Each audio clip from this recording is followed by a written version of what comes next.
I want to show you how to change colors, or if you end one color you need to start a new end.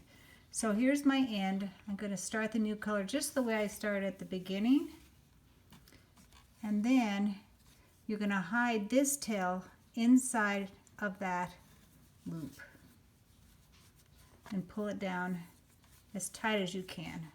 Okay, and then you're going to do that for a few repeats, and then you can just, you're hiding, what you're doing is hiding this one end that you're leaving off inside the next color, and you'll have a little bump there, but that gives part of the character to this technique.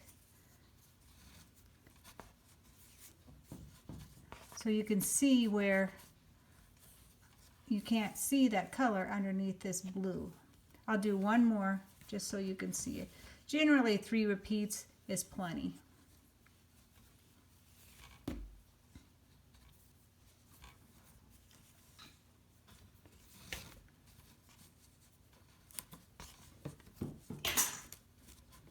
Okay.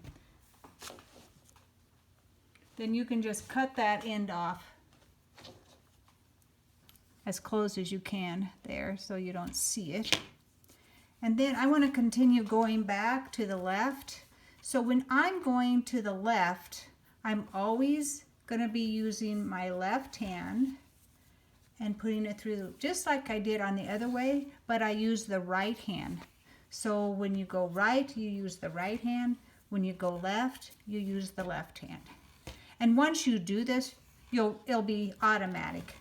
You'll see that that's the way it wants to be.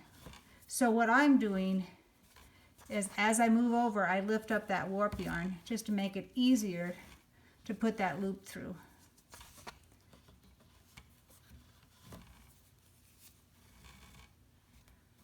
Okay, there we go.